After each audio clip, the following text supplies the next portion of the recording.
Capítulo 3, versículo 14. Filipenses 3, 14. Dice el libro de Filipenses, es un texto muy conocido, muy popular, pero dice ahí: prosigo a la meta, al premio del supremo llamamiento de Dios en Cristo Jesús. Dile al que tienes a un lado: prosigo a la meta. Dile: yo prosigo a la meta. Y después nos habla de un premio, al premio del supremo llamamiento de Dios en Cristo Jesús. Entonces, quiero hablarles acerca de este texto, y lo vamos a ir desarrollando. Y creo yo que todos en la vida necesitamos metas, necesitamos una visión, necesitamos un plan, necesitamos una ruta que seguir. Dios le había dado a la nación de Israel una meta, un plan, una línea que seguir. Recuerden que los libera de Egipto y les dice que los va a llevar a la tierra donde fluye leche y miel. Y Dios tenía una ruta, y Dios tenía planeado que la nación en 40 días, en un poco más de un mes, llegara al lugar que Él ya había preparado para que la nación tomara posesión. Ese era el plan, esa era la meta, esa era la ruta. Yo creo que todos hacemos diferentes tipos de planes y metas. Hay quienes tienen un plan de vida bien definido. Hay algunos que vamos planeando para de aquí a 1 año, a 3 años. Todos tenemos planes a largo, mediano, corto plazo.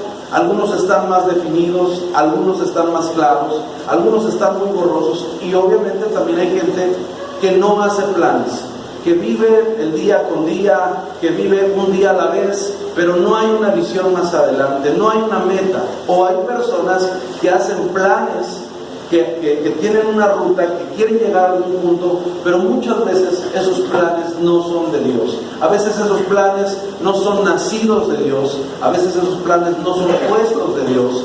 Y la Biblia nos dice que el apóstol Pablo tenía una meta. El apóstol Pablo fue escogido desde que Dios lo llama. Dios dice: este instrumento escogido me es, y dice el libro de los Hechos, para llevar mi nombre en presencia de gentiles y de reyes. De gentiles y de reyes. Es decir, Dios tomó a Pablo con un plan y con una meta específica. Había una ruta trazada en la mente de Dios. Pero si usted lee un poquito la escritura, se va a dar cuenta que el anhelo de Pablo fue siempre predicarle a los judíos. Pero él no fue llamado a predicarle a los judíos, él fue llamado a predicarle a los gentiles. El que fue llamado a predicarle a los judíos fue el apóstol Pedro, sin ser el más devoto judío como Pablo, pero fue llamado a predicarle a los judíos. Pero a Pablo se le dio una comisión de hablarle a los gentiles. Era un poco frustrante para Pablo, ya que él estudió en una escuela judía de gran renombre con uno de los maestros más influyentes y judaizantes de ese entonces, que era el maestro Gamaliel. Gracias. Entonces Pablo se preparó toda la vida para cumplir ese sueño, cumplir ese anhelo, cumplir esa meta. Y cuando Dios lo llama, él dice: listo, ya está, ahora sí conozco al Dios verdadero, voy a poder cumplir mi plan de predicarles y de ser un rabino, un maestro para los judíos. Pero el plan de Dios era diferente. El plan de Dios era que él no le predicara a los judíos, sino a la gente no judía, a la gente que no conocía las leyes de Dios, las leyes mosaicas. Y era un poco frustrante porque Pablo era fuerte en la ley mosaica, fue preparado toda su vida con ese sueño, pero Dios le estaba cambiando los planes y le decía: no es a ellos a los que te he escogido para la gente que no conoce las leyes de Dios. Y tú vas a ver, por ejemplo, en la carta de los Romanos y en varios libros, donde él muchas veces dice que un día llega a una localidad y entonces él habla de sus planes de subir a Roma a predicarle a los judíos. Y dice que hay un profeta llamado Agabo que toma una cinta y se amarra las manos y la rompe, y él empieza a dar una demostración y dice: así harán del hombre que suba a Roma, hablándole a Pablo de parte del Señor. Y dice que Pablo no escuchó la voz del profeta y subió y fue encarcelado, fue azotado. Pablo estuvo mucho tiempo en la cárcel Y a final de cuentas terminó hablándole sí a los judíos, sí a los reyes, pero sabe, la mayoría de su enseñanza, aunque en ese momento también enseñó a los judíos y a los gentiles, ha servido 2/3 partes del Nuevo Testamento, perdón, 1/3 parte del Nuevo Testamento la escribe Pablo para nosotros los gentiles. Es decir, Dios tenía un plan más grande, más amplio, pero Pablo se resistió a ese plan. Los planes que él tenía en su mente no concordaban, no estaban de acuerdo al plan de Dios, y por causa de eso le vino sufrimiento, le vinieron problemas. Qué importante es tener un plan en la vida, qué importante es tener una meta, tener una visión, pero es más importante que sea el plan de Dios. La Biblia dice, hay caminos que al hombre le parecen caminos de vida, pero su final son caminos de muerte. Se refiere a que hay veces que nosotros planeamos y decimos, yo de qué tiempo hago esto, aprendo esto, sé esto, me voy a tal ciudad, abro una iglesia, empiezo un ministerio, hago esto, digo esto, pero muchas veces son planes, a veces en la voluntad general de Dios, pero no es la perfecta voluntad de Dios para tu vida. Hay un tiempo y hay un plan para tu vida, y tan importante es tener un plan como importante es que el plan sea un plan que Dios haya puesto en tu vida, porque como lo podemos ver en la vida del apóstol Pablo, muchas veces salirnos del plan va a traer sufrimiento. Pablo fue encarcelado, fue azotado, dice que un día recibió 40 azotes menos uno, es decir, 39 azotes, porque dice que no fue fiel a la visión que Dios le había dado.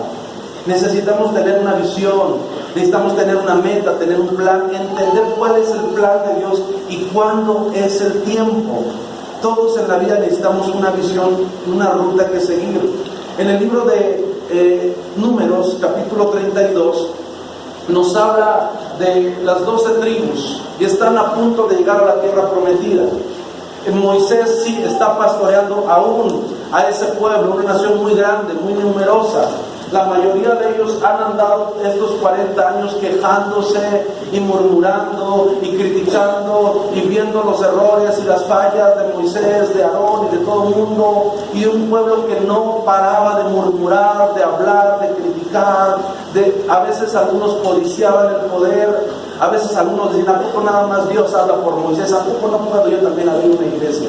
¿A poco no también yo sé predicar? ¿A poco no también yo conozco Biblia? Sería lo que diría hoy día los nuevos personas de ese tiempo. Pero sabes, Dios dice en la Biblia que le habla a Moisés que saque al pueblo de Dios y lo lleve a la tierra prometida. Esa era la ruta. Pero dice que el pueblo, todo el camino, problema que pasaban, problema que enfrentaban, resistían a Moisés. No se dejaban, no caminaban en la misma visión, porque aunque Moisés tenía una ruta a seguir, ellos caminaban con él, pero no estaban coordinados, no estaban en el mismo espíritu, no estaban en el mismo sentido. Y la Biblia es muy clara y dice, toda casa dividida contra sí misma no prevalecerá, se va a caer. Y necesitamos aprender a entender cuál es la visión de Dios para tu vida y para esta iglesia, porque de eso depende el éxito o no de nuestro ministerio, el éxito no incluso del plan de Dios en nuestras vidas. Dice número 32, los hijos de Rubén y los hijos de Gad tenían una muy inmensa muchedumbre de ganado, y vieron la tierra de Jazer y de Galaad, y les pareció el país lugar de ganado. Versículo 2. Vinieron pues los hijos de Gad y los hijos de Rubén y hablaron a Moisés y al sacerdote Eleazar y a los príncipes de la congregación, diciendo: Atarot, Dibón, Jazer, Nimra, Esbón, Eleal, Sebán, Nebo y Beón, la tierra que Jehová hirió delante de la congregación de Israel es tierra de ganado, y tus siervos tienen ganado. Por tanto le dijeron a Moisés: si hallamos gracia en tus ojos, dese esta tierra a tus siervos en heredad, y no nos hagas pasar el Jordán. Y yo quiero que usted note este detalle. Desde que salieron de Egipto, llegó un momento en la historia que ellos se dividen en 12 tribus. levantan un tabernáculo en medio del desierto, y cada tribu tenía una función, y cada tribu tenía algo que hacer, y una de las cosas que tenían que hacer es juntos llevar el arca hasta llegar a la tierra prometida. Pero dice que de esas 10 tribus hubieron dos tribus que antes de llegar al Jordán vieron todas estas tierras, y dice el texto que ellos tenían ganado, y el lugar donde llegaron era a las riberas de un río, y dice que el lugar era propio para criar ganado. Y cuando vieron este lugar tan frondoso, con mucha agua, importante para el ganado, este lugar tan propio para el cultivo, dice que ellos hablaron con Moisés y le dijeron: ¿sabes, Moisés? Yo sé que Dios nos habló que pasáramos la tierra al otro lado del Jordán, pero sabes, nosotros queremos quedarnos de este lado. Nosotros queremos no atravesar el Jordán, queremos quedarnos de este lado, porque el lugar que estamos viendo es una tierra buena, es una tierra apta, y sabes, tenemos ganado. Aquí estamos bien, aquí creemos que es bueno estar. Y cuando usted lee el resto del relato, dice que Moisés se enoja contra ellos y les dice: ¿qué pretenden? ¿Desanimar al pueblo y hacer como los otros espías que trajeron un mensaje negativo? Les dice, los llama a que mediten, y les dice: el pecado de ustedes los alcanzará. Y entonces Moisés empieza a discutir con ellos, porque este pueblo en ese momento había considerado que el lugar donde estaban, el lugar donde habían llegado, era el lugar bueno. Pero recuerde, Dios le dio una orden a Moisés de llevar al pueblo al otro lado del Jordán, a Canaán, a la tierra prometida. Pero estas personas decidieron quedarse así porque entendieron que ese lugar era mejor que el lugar que les pudiera esperar más adelante. Y entonces ellos hablaron con Moisés. Moisés les dice: pero está bien, con una condición: que vayan ustedes con nosotros, que peleen nuestras batallas, y cuando ya Jehová haya repartido la tierra por heredad, entonces ustedes se regresarán y quedarán libres del compromiso que tenían con Dios y conmigo. Y entonces dice que ellos consienten y dicen: ok, está bien, pasaremos armados el Jordán, y entonces hasta que se hayan conquistado la tierra, entonces regresaremos a nuestra casa. Y dice que ahí, del otro lado del Jordán, se quedó su ganado, sus mujeres y sus niños, mientras todos los hombres de 20 años para arriba salieron armados para pelear las batallas de Jehová con Moisés, pero ya no iban el resto de las familias. Y yo quiero que reflexionemos sobre esta mañana, porque, ¿sabes? Pasar el Jordán significaba atravesar un límite. Pasar el Jordán era el cierre de un ciclo. ¿Cómo empezó este ciclo? ¿Recuerda usted cómo salió el pueblo de Israel de Egipto? Salieron huyendo del faraón, los empezó a perseguir, y cuando llegaron al Mar Rojo, ¿qué sucedió en el Mar Rojo? El Mar Rojo se abrió y el pueblo pasó en seco. Pero después, años más adelante, muere Moisés, está ahora Josué, y cuando Josué va a atravesar el Jordán, el pueblo pasa en seco. Es decir, cuando tú ves estos capítulos o estos sucesos que se repiten en la Biblia, significan un ciclo, el inicio o el final de un ciclo. Dos eventos similares representan un ciclo, y este ciclo había durado 40 años, aquí iban como al año 39, pero se estaba acercando a esta etapa, al final de esta etapa, y estaban llegando ya a la tierra prometida, al lugar de las promesas. En Egipto ellos tenían una economía de esclavos, dependían de lo que el patrón, de lo que el emperador, el príncipe de Egipto les diera, porque tenían una vida de esclavos. Después se fueron al desierto, y en el desierto dependían en gran medida de su comportamiento y de los milagros y la gracia de Dios. Pero estaban llegando a la tierra prometida, y lo mejor de la tierra prometida es que, aunque Dios anduvo con ellos en el desierto, cuando ellos llegan a la tierra prometida, Dios les dice: donde quiera que tú vayas, yo iré contigo. A donde quiera que pongas tu pie y extiendas tu mano, ahí estaré yo. Es decir, iban a llegar a una etapa de vida donde ya no iban a depender o a vivir del milagro, sino lo que ellos quisieran, para donde se quisieran dirigir, lo iban a poseer y lo iban a tomar. Iban a llegar a lugares, y como dice la Biblia, iban a habitar casas que ellos no construyeron. Iban a levantar cosechas que ellos no sembraron. Estaban a punto de entrar a un lugar, a una nación en el cual venía abundancia, prosperidad, paz, tiempos de prosperidad, tiempos de estabilidad. Pero ellos estaban ya a punto, habían caminado ya 30 y tantos años y estaban a punto de llegar, pero en algún momento se distrajeron, en algún momento perdieron de vista el plan y el enfoque que Dios les trazó desde que salieron de Egipto y se conformaron para quedarse de este lado del Jordán. Pasar el Jordán significaba atravesar un límite. Pasar el Jordán significaba el término de un ciclo que se había abierto 40 años atrás. Era la entrada al lugar esperado para haber cumplido ese sueño. Hoy que estamos en este lugar, hoy que estamos aquí varios años después, necesitamos recordar cómo empezamos. ¿Qué Dios nos dijo cuando salimos de aquí? ¿Qué Dios nos dijo cuando empezamos la iglesia? ¿A qué nos llamó Dios? ¿Cuál fue el plan inicial? ¿Cuál fue el plan de Dios para entregarnos este lugar, para llevarnos a ese lugar y a los demás lugares donde Él nos quiere llevar? ¿Cuál es el plan? ¿Cuál fue la visión inicial? Hoy que estamos regresando a este lugar tan emblemático, con tanto significado, necesitamos recordar cómo empezó todo hasta el día de hoy y a dónde hemos llegado. Regresando al lugar donde empezamos, necesitamos recordar cuántas lecciones aprendimos en esta casa. ¿Cuántas lecciones debemos haber aprendido? ¿Cuántas cosas nos hubieran sido más fáciles si hubiéramos tenido más claro el plan y alguien que nos enseñara cómo alcanzarlo? ¿Cuántos temores, cuántos errores, cuántos aciertos, pero también cuántas victorias vivimos en esta casa? Estar hoy en Adulam nos evoca recordar ese tiempo de añoranza, a veces de luchas, a veces de escasez, pero también de victorias. Algo que podemos ver haciendo un recuento es que Dios ha sido fiel. Su mano ha estado con nosotros todo este tiempo. Algunos aquí hemos visto milagros, algunos aquí hemos tenido encuentros con Dios impresionantes, increíbles.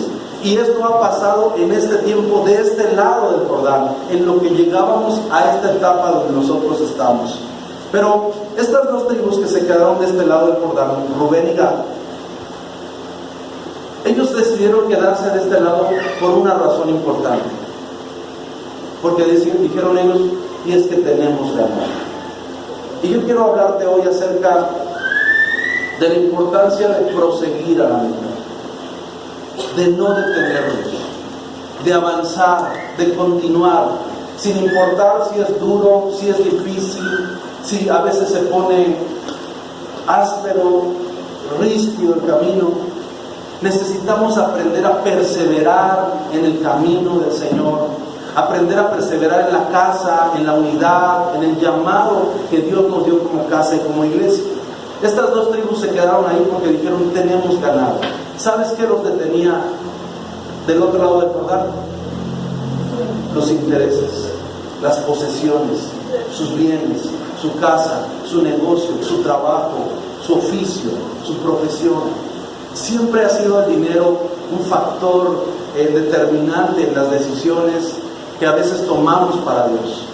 Pero sabes, como pueblo de Dios y como iglesia podemos decirte hoy y testificar que muchas cosas Dios nos ha dado el dinero para hacer las cosas, pero que la mayoría de cosas que hoy podemos disfrutar las construimos a base de fe, a base de golpes de fe, a veces a base de andar donde ni siquiera había camino, y hoy ya vemos cosas cumplidas. Hoy ya vemos, en ese entonces, cuando no sé si vieron algunas fotos, teníamos 2 miembros del grupo Alabanza, que a la vez era nuestro grupo de jóvenes, que a la vez eran parte de los servidores y que a la vez eran parte de los más traviesos de la iglesia, y entre ellos estaba él era nuestro grupo de jóvenes, él era nuestro músico y uno de nuestros líderes de alabanza, él era uno de nuestros discípulos y aparte servía y le hacía de todo, junto con Dani, Ney. Apenas subí unas fotos donde estaba el grupo de jóvenes. Imagínense, el grupo de jóvenes: Elías, Ney, ¿Quién más? Dani y Nancy. Ellos fueron nuestro grupo de jóvenes. Y a veces, me acuerdo cuando queríamos ver una película, todavía llevábamos de esas televisiones que tienen la cajota, y entonces teníamos que irla cargando en una carretilla para llegar a la iglesia y conseguir una videocasetera y conseguir un cable que no se vendía y sentarlos ahí, hacer palomitas, sentarlos ahí, ponerles una película y al final darles una enseñanza y terminar enseñándoles a adorar y a buscar a Dios. Me acuerdo que este lugar era tan inseguro que para poder servir acá no nos daba confianza, pues no había techo, todo estaba abierto, era lámina y ya estaba picándose. Y me acuerdo que los instrumentos nos los teníamos que llevar cada semana a mi casa y cada semana traer. Si queríamos ensayar, teníamos que acarrearlos o nos encerrábamos en mi casa, y ahí en mi casa, entre algunos muebles, teníamos que ensayar y teníamos que sacar las canciones sin saber, no teníamos computadora. Yo aprendí todavía algunas cosas por cancionero, no había internet. El internet más cercano era la casa de Miguel. Me acuerdo que Dani y Tony me pasaban la clave, entonces yo me subía a la azotea de la casa de mi suegra con una computadora que tenía, me subía a la azotea y ahí buscaba la señal para bajar algún estudio o algo que quería investigar, alguna palabra, porque aún ir al internet no teníamos la economía, y además ir al internet yo no sabía cómo se usaban esas máquinas. Llegamos completamente en ceros. Yo no sabía que había diccionarios bíblicos, concordancias bíblicas, institutos bíblicos y otras cosas más, y todo lo tuvimos que ir aprendiendo en el camino, y fueron tiempos complicados, tiempos difíciles, pero también fueron tiempos formativos. También vimos la mano y la gloria de Dios, porque acordarme cómo andaba yo en el techo con la lab tratando de captar la señal, y me acuerdo que la señal en las noches de 7 a 9 llegaba la señal. Entonces a esa hora yo me subía a la azotea y me ponía ahí y tenía que aprovechar a hacer lo que pudiera, porque después había una interferencia y se iba la señal. Entonces eso me enseñó a ser organizado. Ese fue el vivir del otro lado del Jordán. Y yo creo que hoy en día, como iglesia, estamos llegando a un Jordán. Estamos llegando a una nueva etapa. Estamos llegando a un cruce de caminos. El Jordán, la palabra Jordán significa lugar debajo. Pero una de las definiciones que da uno de los diccionarios es que también significa límite. Es decir, el Jordán era el límite territorial, pero para los israelitas era un límite mental, era un límite espiritual. Cuando ellos iban al Jordán, para poder cruzar el Jordán, tenían que hacer, bajarse. Tenían que bajarse, porque generalmente todos los ríos están hasta abajo. Y eso nos habla que cuando uno quiere traspasar límites, que cuando uno quiere llegar a otros niveles, uno tiene que usar el milagro. Uno tiene que aprender a bajarse del tabiquito que está uno subido y que piensa uno que ahí conquista el mundo, pero es solo un tabique. Solo es un ladrillito. Sentimos que vemos el mundo, sentimos que poseemos todo el mundo, pero escucha, nada más hemos subido un tabique. Sentimos que somos los mejores en todo. Escucha, solo es un tabique, y se necesita que te bajes de ese tabique para que puedas cruzar a otro lugar, para que puedas llegar a una nueva dimensión, a una nueva etapa.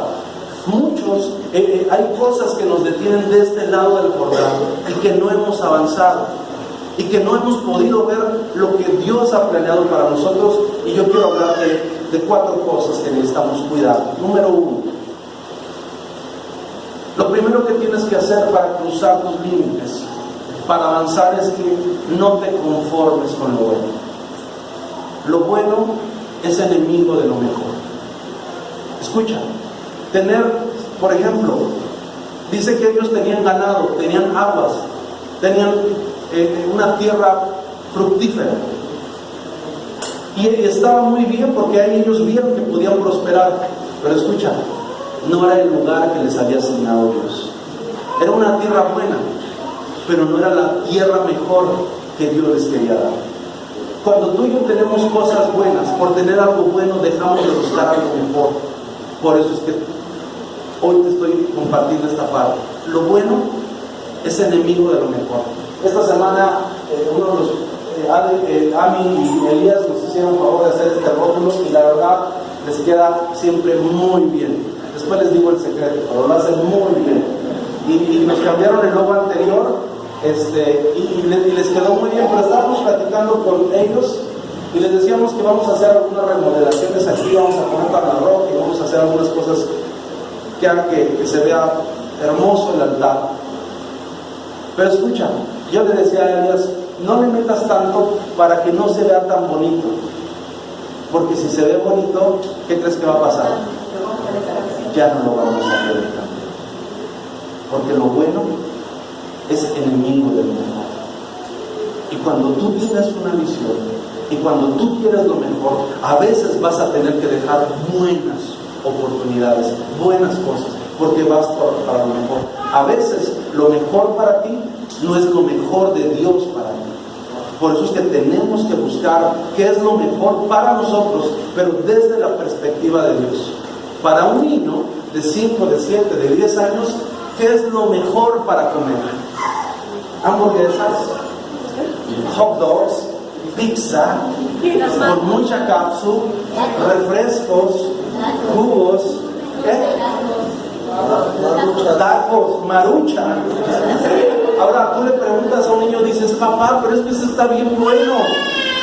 Mi pregunta ¿es lo mejor? Ahora, ¿está mal? Pues no está mal. No se nos van a morir de hambre, eso sí lo sabemos. Pero a veces lo bueno para uno no es lo mejor de Dios para nosotros. Y lo mejor de Dios para nosotros no tiene que ver solamente con que crezca bien nuestro ganado, con que esté bien nuestra economía. Lo mejor de Dios para nosotros muchas veces es que haya un cambio en nuestra manera de vivir, en nuestra manera de pensar, en nuestra manera de tomarnos las cosas, en nuestra manera de enfrentar pruebas. Se llama madurez. Dios quiere llevarnos hacia una etapa de madurez. ¿Te has dado cuenta que cuando maduramos usamos diferente el tiempo? ¿Te has dado cuenta que cuando maduramos usamos diferente el dinero? Que cuando maduramos usamos diferente la energía. Ayer estuve aquí con en la reunión de los chicos y ellos terminamos aquí como a las 10 y algo, y después creo que cenaron y todavía yo me fui y todavía creo que se iban a ir a jugar fútbol y básquet y no sé cuántas cosas más hacen de repente en la noche. Y sabes, y a mí me gusta, pues yo mira la edad yo lo haría. Pero sabes, cuando ya estás grande, aprendes a dosificarte. Por ejemplo, yo puedo irme con ellos, pero hoy hubiera venido muy cansado. Hoy hubiera venido a medio gas. Y entonces tuve que aprender a dosificarme, a dormirme temprano, a descansar bien, a arreglar las cosas pendientes para no estar con angustias que no me dejen dormir. Estoy empezando a madurar. Estoy aprendiendo cosas que hace tiempo no entendía, porque estoy cruzando mis límites, porque estoy aprendiendo y pasando a otro nivel. En algunas áreas todavía me falta mucho, definitivamente, pero estoy abriéndome porque quiero crecer, porque quiero aprender, quiero hacerlo mejor, quiero hacer mejor las cosas en menos tiempo, de la mejor manera, con la mejor actitud. ¿Alguno de ustedes desearía tener eso en su vida? Yo lo digo. Entonces, lo primero que tienes que hacer es no te conformes con lo bueno. Sabes, tal vez venir a la iglesia y sentarte es muy bueno, pero te digo algo, no es lo mejor. Venir a escuchar un mensaje es genial, Dios moviéndose, Dios ministrando, Dios hablándonos, pero amado, el atreverte a llevar el proceso, terminarlo y sentarte un día con 4 o 5 tal vez desconocidos y poderles retransmitir el mensaje que Dios habló a tu corazón y escucharlos y ver ahora que esa persona en la que te has invertido en una semana, en 15 días, ya trae a su familia, ya trae a sus hijos, ya levanta las manos, ya quiere servir a Dios. Amado, eso no tiene precio, no tiene comparación. ¿Qué se siente, Miguel, que venga Jorge y su familia? ¿Qué se siente, Jorge, que venga tu hija? ¿Qué se siente ver a tu hija metida? La deberías de ver en estos días, metida yéndose, buscando de Dios. Ayer tuvimos un tiempo glorioso con los chicos. Yo quedé tan agradecido con Dios. Hubo una manifestación de la gloria de Dios. Todos estábamos orando, los chicos buscando a Dios como nunca yo los había visto. Tal vez lo han hecho, pero yo nunca los había visto así. Y verlos ahí, yo decía, Dios mío, a veces es difícil hacer la obra, pero esto es lo mejor. Amo tu obra, amo servirte, a veces cuesta. Apenas hablaba con alguien, creo con Elías, y decía, hay veces en los que te arrepientes de ser pastor, a veces en los que no quieres pararte a predicar, hay veces que ya no puedes seguir. Pero ¿sabes qué es lo que nos mantiene? El plan de Dios, la visión de Dios, el para qué fuimos llamados, el para qué Dios nos levantó. Pero tenemos primero que aprender a renunciar a lo bueno para movernos hacia lo mejor. Tener una familia es bueno. Tener una familia que le sirve a Dios con todo su corazón es lo mejor. Tener una esposa que me ama es muy bueno, pero tener una esposa que ama a Dios más de lo que me ama a mí, eso es lo mejor. Tener dinero en el bolsillo es muy bueno, pero tener este dinero para hacer algo, para alcanzar a alguien, para servir en la obra, es mucho mejor. Es mucho mejor. Por eso es que la Biblia dice, mejor es dar que recibir. Cuando tú sabes dar con propósito, cuando tú sabes invertir en buena tierra, como nos enseñaba la hermana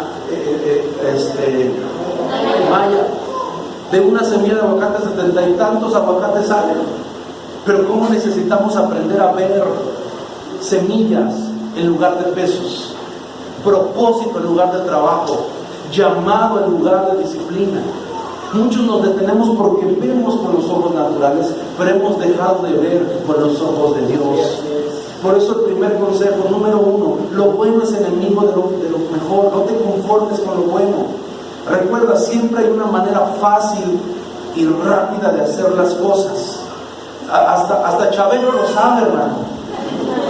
Yo veía el programa en familia con Chabelo y me acuerdo que cuando a veces se sacaban algo, llegaba y le decía, bueno, ya te ganaste tal cosa, te ganaste un auto, pero tengo 2 catafixes y tengo 3, y aquí puedes llevarte tanto. Y siempre había una tentación para a veces para quitarte lo mejor y ofrecerte algo bueno. Ese juego lo sabe el diablo. Tienes una familia, tienes una iglesia, tienes una estabilidad, y a veces el diablo te empieza a ofrecer, pero en otro lugar. Hablábamos con los chicos y les decía, hay iglesias en las que ustedes serían no menos de apóstoles o de arcángeles, no bajarían. Hay iglesias donde te podrían ofrecer el liderazgo y el mandato y eso, y a veces tu corazón está buscando eso, pero aún no es el tiempo de Dios, porque a lo mejor todavía no sabes obedecer. Tal vez todavía batallas con el orgullo, tal vez todavía no te gusta acatar órdenes. Y sabes que en el reino de los cielos una movida en falso a veces cuesta años de procesos, de vidas. Israel se movió en falso, empezó a murmurar, y los 40 días se convirtieron en 40 años de una peregrinación, que esa generación se murió. Y ninguno de ellos, más que 2 hombres, llegaron. Escucha, hasta el enemigo conoce que lo bueno es enemigo de lo mejor. Por eso es que cuando vemos con Jacob, que él tenía ya la primogenitura y estaba ya su papá Isaac grande para bendecirlo, dice que él un día se desesperó y tuvo hambre y tomó y le ofreció a su hermano, oye, véndeme tu primogenitura, y le dijo, yo te la vendo si tú me das del plato de lentejas que estás cocinando, porque traigo mucha hambre. ¿Y sabes qué hizo? Le ofreció un plato de lentejas a cambio de su primogenitura. Y así dijo Esaú, ¿de qué me ha servido todos estos años tener la primogenitura? Venga el plato de lentejas. Es bueno tener novia, es bueno tener alguien que se acuerde de ti, pero la pregunta es, ¿esa persona es la persona que Dios tiene para ti? Porque puede ser muy buena, puede ser una persona muy buena, pero el hecho de que sea buena no significa que sea la persona de Dios para ti. Busca a Dios, busca su consejo, espera en Él. Lo que Dios tiene para ti es mucho mejor de lo que tú puedes hacer. Yo no estoy en desacuerdo con que los chicos tengan novia, pero que busquen a Dios. que esperen el tiempo, no chiquitos, no jóvenes, por lo menos de 18 y 19 años, pensando realistas que por si alguna situación sucede, tienen la edad para buscar por lo menos trabajo, tienen la edad para enfrentar ciertas situaciones que a los 14, 15 años, por eso es que nosotros no recomendamos y a veces nos oponemos para que tengan novios a esa edad. ¿Que es bueno? Es bueno, pero no es lo mejor, no es la manera. Entonces, hasta el enemigo sabe y a veces quiere quitarte lo mejor y ofrecerte lo bueno, la salida fácil, la manera rápida. Sabes que hay iglesias que se forman reclutando gente de otras iglesias que no han procesado, que no han trabajado, que no conocen su corazón y al final terminan teniendo problemas. Porque la persona tiene otro corazón, tiene otra visión, todavía no ha sido formado, todavía no ha sido edificado como hijo, como hija. Hay cantidad de pastores y sabes que el cuerpo de Cristo por eso está dañado, por pastores a veces sin ética, sin visión, sin moral, y se ha cercenado el cuerpo de Cristo. Pero tú, como dice la Biblia, sé diligente, pero tú sé sobrio. Segundo, no te quedes en el pasado. El segundo consejo que te quiero dar esta mañana es: no te quedes en el pasado. Hay personas que viven en el pasado constantemente, no sueltan sus heridas, viven atrapados en su mente y en su alma de situaciones pasadas. Y escucha, dijo un escritor: el pasado es un buen lugar para ir de turismo y aprender, pero es un mal lugar para vivir ahí. Tú sabes que vives en el pasado cuando a cada rato recuerdas tus glorias pasadas. Ay, es que cuando estábamos en Adonai, y aquí estaba fulanito y tocaba la guitarra, y aquí estabas, ¿te acuerdas tú? Ay, es que la verdad es que antes, qué bonito. Ay, pastor, las canciones de antes, esos sí eran cantos, los coros de antes. Pero sabes que cada canción, cada época tiene su gloria.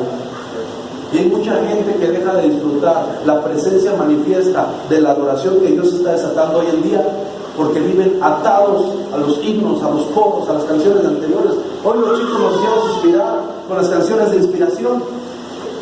Hoy los chicos nos hicieron suspirar con canciones viejitas. Y yo creo que la iglesia tiene que tener canciones nuevas y viejitas cada semana.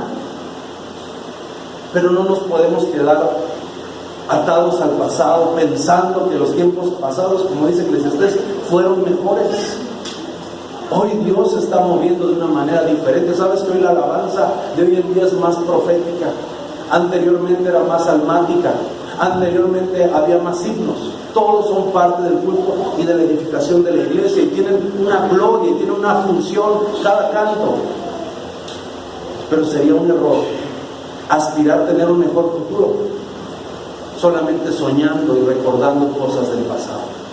El pasado puede ser un buen lugar para visitar, pero un mal lugar para vivir. Si algo hiciste años atrás, si tuviste una gloria, si fuiste algo bueno, glorioso, bendito sea Dios. Pero sabes, suéltalo ya, porque hay nuevas montañas, hay nuevos retos, hay nuevas cosas que hacer. Si ya serviste de ujier, pues atrévete a ser un capacitador, a un maestro. Si serviste ya de maestro, pues atrévete a entrar en otro ministerio como la enseñanza, como la predicación. Atrévete a ser un mentor. Si ya eres un mentor, pues entonces ahora esfuérzate por ser el coordinador de mentores.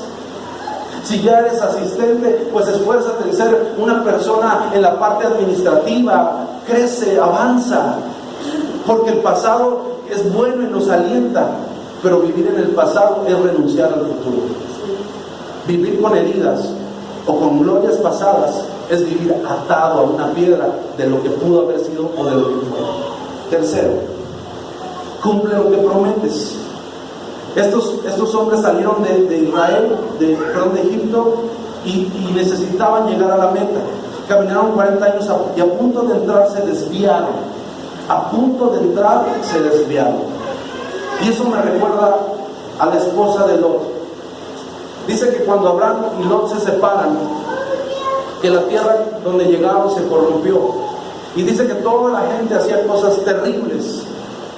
Y Lot y su esposa dice que afligieron su alma, pero que Lot era un varón justo, que se sentaba a la puerta de la ciudad, es decir, tenía un lugar de preeminencia.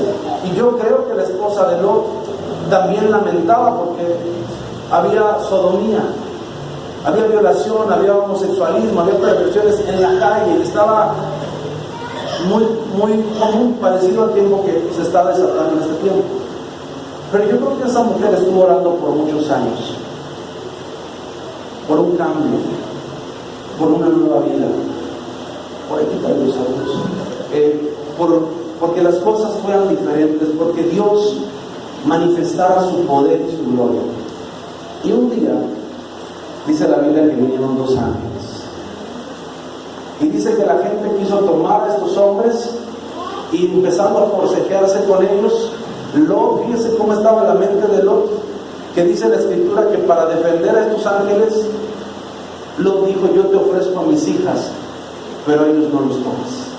Y habla muy bien del corazón de Lot, pero yo quiero que tú veas la mentalidad de Lot, cómo el mundo se le estaba metiendo al alma, cómo estaba comprometiendo sus valores, su corazón, sus prioridades. Claro, él estaba cuidando lo santo, pero estaba descuidando la casa. Entonces negoció con lo más preciado, negoció con lo más valioso que un hombre puede tener, que son su familia, que son sus hijos. Y dice que entonces los ángeles enseguecieron a todos y tomaron a la mujer y tomaron a Lot y se los llevaron. Y dice que mientras iban saliendo, la esposa de los ángeles dijeron: huye por tu vida y no te detengas y no voltees atrás para nada, porque si volteas serás destruido. Y dice que entonces iba Lot, iban su familia, sus hijas, y dice la Escritura que de repente la mujer agarra y voltea, y cuando voltea se convierte en sal. Hoy en día uno de los lugares turísticos para visitar en Israel es un lugar conocido así como el monte de la esposa de Lot, que han hecho estudios y es un pináculo que nadie sabe cómo es que llegó ahí, pero han hecho pruebas de los minerales y es un como tipo monolito pequeño que lleva siglos, lo han estudiado y se comprueba que ese material no es de este mundo, que la manera en la que está hecha no es de este mundo, porque la Biblia dice que azufre cayó del cielo y que la mujer se convirtió en sal. Ahí está la evidencia, es una evidencia arqueológica, pero eso nos da una enseñanza, que no solamente se trata con salir del mundo, se trata con aprender a no voltear hacia atrás, ni de tu pasado, ni viendo el mundo. Yo me doy cuenta como muchos de nosotros, a veces, incluso yo lo hacía, decíamos: ay hermano, con esta calor, como que se antojan unas cervecitas, ¿no? Ay, hoy es viernes, ¿sabes? Yo a estas horas, los viernes, ¿qué hacías, compadre? Ay, yo no, los viernes estaba en el bailongo y me estaba echando unos buenos pachangones y ya ahorita ya había yo sacado a bailar a la tía, a la vecina, y a lo mejor hay gente que nunca lo hace, pero sabes que en su mente está extrañando lo que ha dejado, y sabes que tarde o temprano terminamos haciendo lo que está en nuestra mente, porque de lo que está llena nuestra mente va a conducir nuestras acciones. Por eso es que si piensas sano vas a actuar bien. Por eso es que si tu mente está llena de Dios, vas a empezar a comportarte de la manera que Dios quiere. Pero también a veces estar viendo constantemente el pasado hace que tú estés estancado en un lugar, que te hayas convertido en un museo, que te hayas convertido en una estatua, que ya seas una persona que lleva años viniendo y sentándote en esa silla y escuchando mensajes, pero no te mueves, porque probablemente estás anclado al pasado. El tercer punto es: tienes que cumplir lo que prometes hasta llegar a la meta. No se trata solo de salir, se trata de llegar. Dice la Biblia: corre de tal manera que lo obtengas. Y por último, no te detengas. La razón por la cual piensas detenerte no justifica las consecuencias de tu desvío.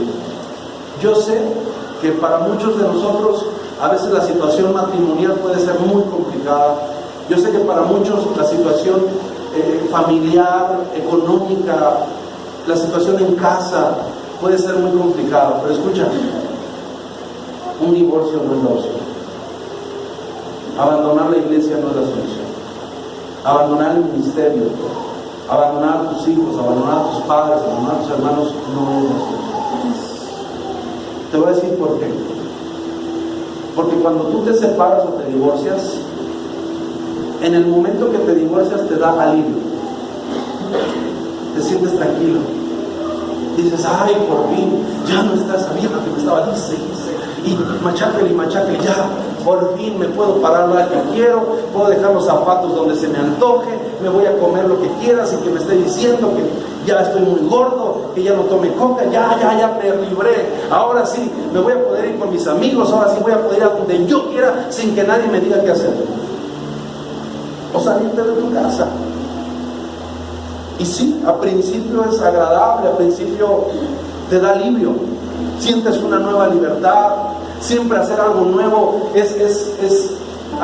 da ánimos, te emociona, es excitante. Pero sabes, por experiencia te lo puedo decir, solamente es al principio.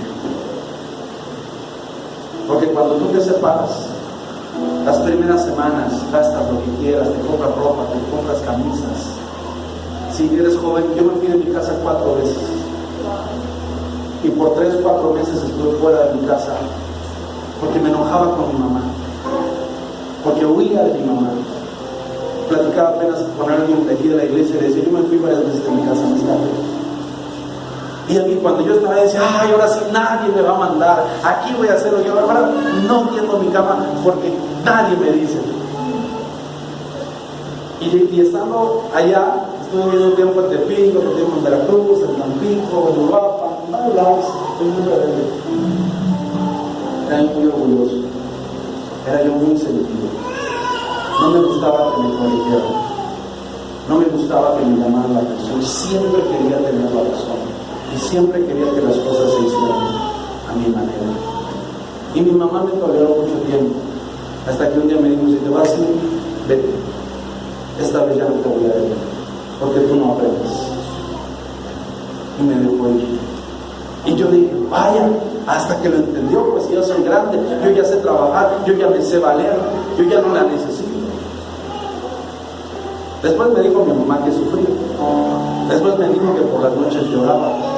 Pero en el momento mi orgullo me cegó, mi coraje, mi ira me cegó. Y me fui. Y las primeras semanas comía tacos, hacía lo que quería, me fui en una ocasión con 10 amigos. Nos fuimos en una empresa que hacía un viaje de ventas y ahí me fui. Rentamos una casa bien grande. Hacíamos muchas cosas. No era cristiano entonces. Y yo decía, esto es lo que yo quería, sin que nadie me diga, tener mi propio dinero, gastarme en lo que yo quiero. Pero los domingos en la noche cuando se acababa el trabajo, los domingos en la noche cuando regresaba yo de jugar fútbol o de andar conociendo la ciudad, era Ciudad Nueva. Semanas después, 2 semanas, 3 semanas, me daba cuenta que estaba solo. Me daba cuenta que la gente que me amaba no estaba ahí, que la sopa que tanto me chocaba de mi mamá ya la empezaba a extrañar, pero mi orgullo, que lo que tanto me quejaba de mamá, que me andaba dice, hoy me hacía falta, pero mi orgullo no me hacía reconocer, no me dejaba reconocer. Así estuve 4 meses. Conforme pasaron las semanas lloraba en las noches, me deprimía, los extrañaba muchísimo, pero no les quería hablar porque mi orgullo estaba ahí. El divorciado, yo nunca me he divorciado y espero nunca hacerlo, pero el divorciado o la divorciada en un momento se harta del tipo de vida que lleva, se libera en el momento y se va y dice, por fin, una cama nueva, una habitación nueva, un trabajo, voy a hacer lo que yo quiera. Y sí lo haces. Pero sabes, también te empieza a atacar la soledad, te empieza a atacar la conciencia. Sobre todo si eres cristiano, el Espíritu Santo no te deja en paz. La paz que tenías se retira, la paz que tenías se apaga. Si estás con la otra mujer, si estás con el otro hombre, si ya estás viviendo solo y ya no le tienes que rendir ni compartir el dinero con nadie, pero estás solo. Ahí no están tus hijos. tienes sus fotos, tienes sus recuerdos, hablas con ellos por teléfono, los vas a ver los fines de semana, pero no es lo mismo. Nunca es igual. Te esmeras, das todo de ti, tratas de ser el mejor padre en los tiempos que puedes tener, la mejor madre, te esmeras. Qué bueno que ya se fue ese viejo, ya por fin estamos sin él, ya se largó, hasta que vamos a ser felices. Y tal vez hasta los mismos hijos querían que él se fuera. Pero después de que él se va, viene el golpe de realidad. La ilusión, la realidad golpea el espejismo, la idealización. Y aún el hijo que no quería ver a papá, hoy lo empieza a extrañar y dice, ay rayos, pues ya no está papá, yo soy el hombre de la casa, pero sabes, hoy tengo miedo, porque no me daba cuenta que cuando estaba papá, el simple hecho de estar en casa me daba seguridad. Hoy mamá sabe que se acuesta y sabe que tiene miedo, un miedo que no conocía, porque ya no está el hombre de la casa. Hoy se da cuenta que sí, tiene dinero, tal vez está llegando toda la pensión, tal vez pudo ganar la demanda, pero en las noches necesita, aunque en un momento lo odiaba, escuchar los ronquidos del viejo, escuchar sus peleas, sus sonidos raros, sus gruñidos. O al marido, empieza a extrañar los trastes, las chanclas, la señora que sale con una toalla en la cabeza, ¿verdad? Las pestañas, el bilé, el olor a perfume de mujer que tanto odiaba. El golpe de realidad le empieza a pegar. Y es a veces cuando nos separamos, cuando empezamos a valorar lo que teníamos en casa. Pasa también con los hijos de esta casa. Hay gente que en algún momento se decepciona, se frustra, se pelea con alguien y se va.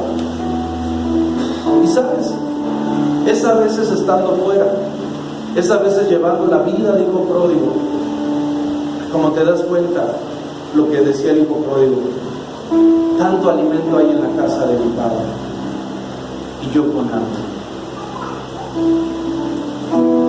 Muchas veces, estando llevando una vida, nos desviamos, nos enfermamos, nos apartamos, y en algún momento nos detenemos la relación, detenemos la comunión y nos apartamos del camino, nos desviamos. Pero escucha, las razones por las cuales pienses detenerte no justifica las consecuencias de tu divorcio. Años más adelante, 1 año, 2 años después, te acostumbras a eso, no te mata, sigues adelante. Pero después de 2 años, ves que tus hijos ya le llaman a alguien más papá. Ves a tus hijas en las fotos que dan brazos de otro hombre. Ves a tu esposa tomada de la cintura y el lugar que era tuyo, ahora ya lo ocupa otra persona. Ves a tu marido, al que no soportabas, al que no aguantabas, ahora lo ves empezar una nueva familia. Tal vez no la misma, tal vez con luchas, pero está empezando de nuevo. Pasaron 2 años, 3 años. La siguiente graduación de la escuela, llegas tú por tu hijo y tu hija, pero alguien nos va a recoger y no eres tú, porque en algún momento te detuviste, en algún momento te cansaste, en algún momento te enfermaste y en el momento pensaste salir huyendo, y huir en el momento fue necesario y te dio alivio, pero no fue lo mejor. Y las consecuencias que vienen de ver hijos, tal vez la persona con la que está ahora mamá no conocía a Dios como tú lo conoces.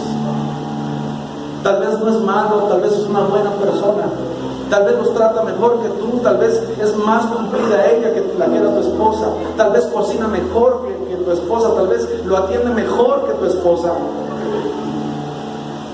pero no es ella, pero no es mamá, y no se siente igual, y por todo el tiempo vas a andar cargando una culpa, un remordimiento y una idea en tu cabeza: lo que pudo haber sido, porque en algún momento te detuviste, en algún momento te cansaste. Escúchame, te entiendo. Por eso la frase es: las razones por las cuales piensas detenerte pueden ser muy válidas, pero no justifican las consecuencias. A veces los hijos de padres cristianos separados abandonan el camino,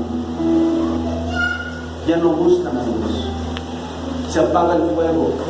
Tal vez querían ser pastores, pero ver el desvío de su padre los apaga, los enferma, los daña. Y escucha, como estábamos hablando de Gadar, de Gad y Rubén, ellos se quisieron quedar de este lado del río.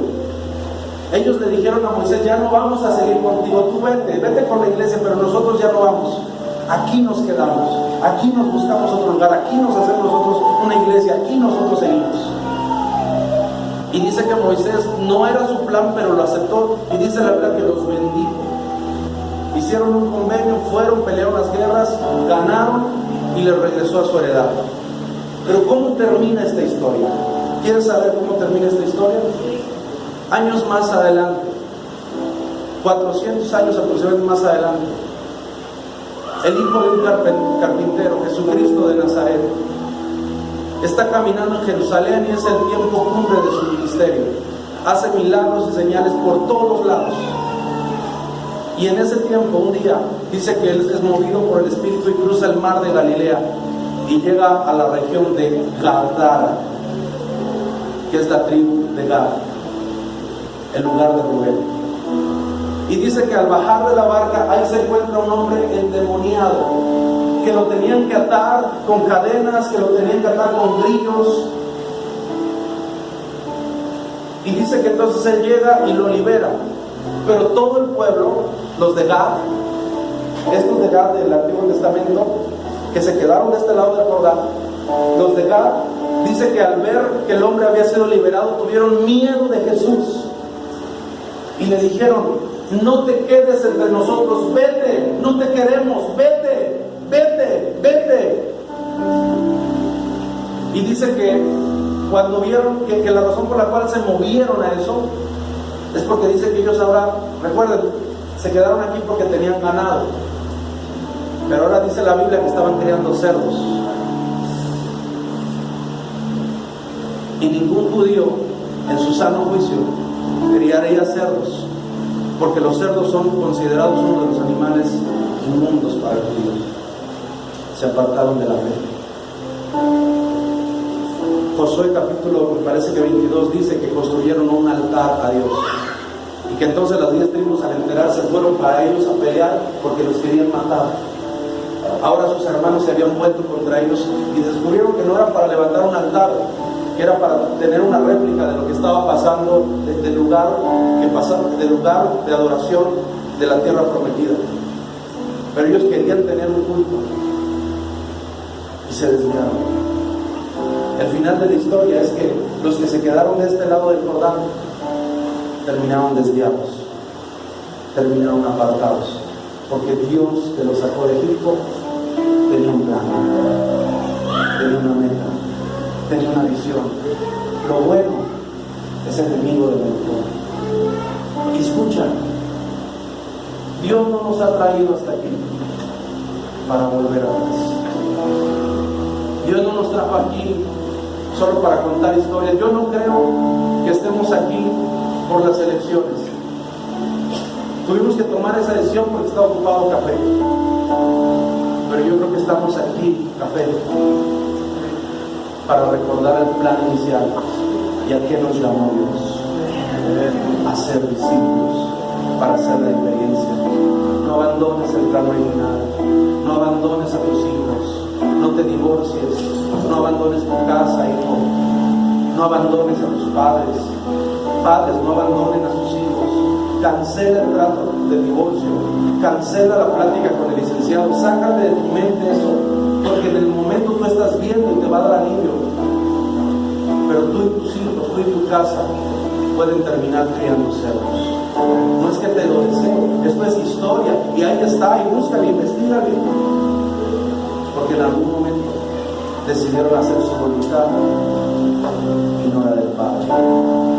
Por eso es que el texto dice: prosigo a la meta, prosigo a la meta, al premio del supremo llamamiento de Dios en Cristo Jesús. Es decir, no hay variación, no hay desvío. Si estaba dudando, hoy me afirmo. Si estaba por claudicar, hoy me planto. Si estaba desanimado, si estaba agotado, hoy retomo lo que Dios me ha puesto a hacer. Hoy lo voy a hacer con más ganas, hoy lo voy a hacer con más fuerza, hoy lo voy a hacer más claro, hoy voy a buscar a Dios más fuerte, hoy voy a estar más comprometido, porque no hay cambio de plan, no hay cambio de planes. Dios no cambia de parecer. Dios no se equivocó al ponerte aquí, pero no ha terminado en ti. No ha terminado la obra, no ha terminado de hacer lo que prometió hacer en ti, aunque en este momento no lo estés haciendo. Estamos por cruzar el Jordán, hay cosas que ya estamos viviendo, pero solo son primicias de lo que viene. Hay un nuevo nivel, pero tenemos que bajar al Jordán, tenemos que ser humildes, tenemos que atravesar el seco, sin mancharnos, sin ensuciarnos, hasta tomar la tierra que el Señor nos ha prometido, hasta entrar en el lugar donde Dios nos quiere, para no salir, sino para entrar más profundo, para no salir corriendo, sino para tomar el lugar por el cual Dios me tomó, para tomar la heredad que Dios determinó para mí. Hoy vamos a hacer un cruce de Jordán. Hoy estamos celebrando la cena del Señor, y la Biblia dice que si uno no discierne el cuerpo, uno toma la cena indignamente. Nos vamos a pasar los elementos, el pan, el vino, no se paren. Y escucha, lo vamos a pasar por familia. Yo quiero que te reúnas con tu familia y les des el pan, les des el vino. Yo no sé si alcanzas, espero que sí, si no, compartes con el de al lado. Por favor, miren. Pero sabes, esta Santa Cena es el punto de partida, el punto de reingreso, el punto de reinicio, el nuevo ciclo, la nueva etapa, el borrón y cuenta nueva, el a partir de ahora, el para esto Dios me trajo, para este tiempo, para este momento, para esta casa, para este propósito. Yo no soy uno más, yo soy parte del propósito. Yo no vengo a la casa, esta es mi casa. Yo no soy una visita, yo soy un miembro de esta familia. Yo no vengo a consumir, yo soy un proveedor, yo soy un generador. Yo no estoy aquí de paso, he llegado a mi casa, he llegado a mi tierra. Me voy a levantar, voy a tomar la tierra que el Señor me prometió. Martin Luther King dijo: si no puedes volar, entonces corre. Si no puedes correr, entonces camina. Si no puedes caminar, entonces arrástrate. Pero sea lo que hagas, sigue moviéndote hacia adelante. No te detengas, no te detengas, sin importar que duela, sin importar que cueste. La tierra que iban a tomar era una tierra llena de gigantes, pero con ellos estaba el brazo fuerte, estaba el brazo de poder, estaba el brazo de Dios. Así es que si tú crees en esta promesa, ponte de pie, toma los elementos y vamos a entonar este canto.